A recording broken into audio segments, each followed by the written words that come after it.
Good morning, everyone. Steve stole my best lines. It's going to be all downhill from here. But in all seriousness, it's particularly good to be here as someone who's been a long-time resident of this area, Washington, D.C., Northern Virginia. It's so gratifying to see this extraordinary investment take life and give even more life to this community. So I'm genuinely grateful just as a citizen of the Commonwealth and someone who also feels very strongly about Washington, D.C. So grateful to Amazon for its presence, for its investment, for its engagement. And as Steve said, I've been doing this now for about 32 years. I started at the State Department back in the early 1990s when President Clinton came in. And Elena Teplitz, who's here with us today, one of my great colleagues, knows back then I started on the 6th floor of the department in the Bureau of European and Canadian Affairs in their front office. I had a small office. Its previous occupant had been a very large safe, so that gives you some idea of what the office was like. No windows, a very large Wang computer. Some of you may be old enough to remember those gigantic Wang desktop computers. Anyway, as I like to say, over the course of 32 years, I moved up one flight to the 7th floor and got some windows, so not bad. But to all of you here today, but especially Steve, to you, to Amazon, to our incredible team at the department, including Assistant Secretary Smith, Director Matus, the entire diplomatic security team, for all that they do to protect the State Department community every day and for their role in this partnership. I have to tell you, I have a deep personal affection and gratitude to all of the men and women of diplomatic security.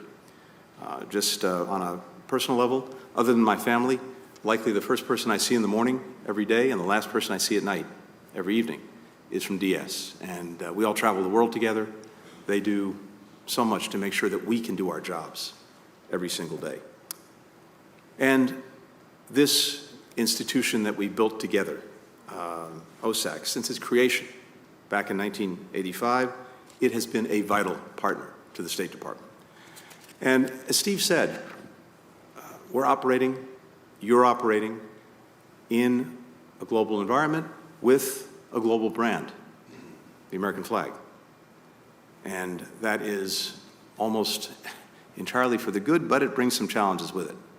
And it's imperative that working together, we make sure that we're doing everything possible, whether it's in the federal government, whether it's in the private sector, to make sure that we're defending our people, defending our property, and looking out for each other. And that's what OSAC has been all about. Together, we have partnered to prevent, to mitigate, to manage the threats to our people, to our facilities, to our firms overseas.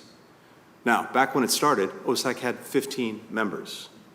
Today, 6,700 organizations across 150 country chapters, representing an incredibly broad spectrum of private actors, from Fortune 500 companies to small NGOs.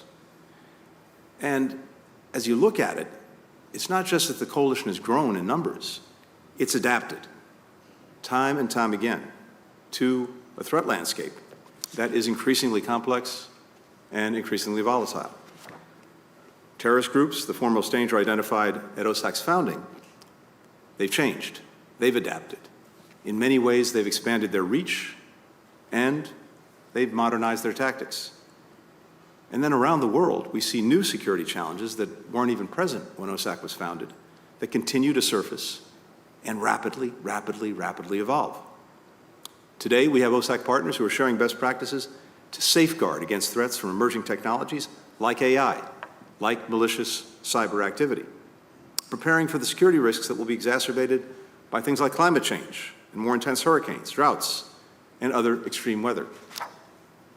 OSAC has also become an essential forum for managing crises because when the rubber really hits the road, having this organization, having all of these lines of connection and communication makes a big difference.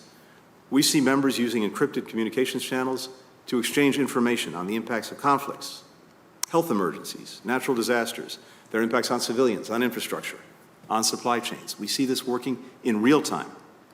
And this group increasingly plays a coordination role for for the security of major events, like World Expos or the Paris Olympics, where OSAC ran a joint operations hub.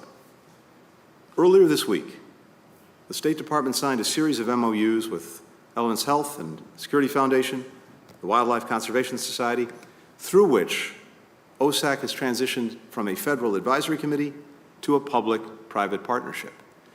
And here again, what I've seen over many years in government, but especially now, is the power of these public-private partnerships. I think this is at the heart of everything we need to be doing to make sure that government and the private sector are working effectively together. So this model is going to empower OSAC to respond even more quickly to unfolding crises or newfound threats. It will allow members to contribute greater financial support to OSAC. It'll enable the State Department to solicit the expertise of all OSAC partners, as opposed to the narrower group of members who could engage under the original framework. At its core, OSAC's mission is to make it safer for Americans to advance our shared interests around the world. Because a world where our fellow citizens can safely travel, safely work, safely trade, safely study, safely live is a better world for our people, a better world for our workers, for enterprises, and I would argue a better world for people everywhere. So I'm really, really pleased to be here today to help kick this off, because I think we've taken an important step this week to further strengthen our ability to deliver on that crucial and enduring mission, a mission that I think is getting even more essential. We're not going back on the fact that we're operating in an interconnected global world. That's not going to change. And we just have to make sure that working together, we can operate in the most safe, the most secure way possible. And thanks to OSAC, we're able to do that. So to each and every one of you, thank you, thank you, thank you for your partnership, and have a great day. Thank you.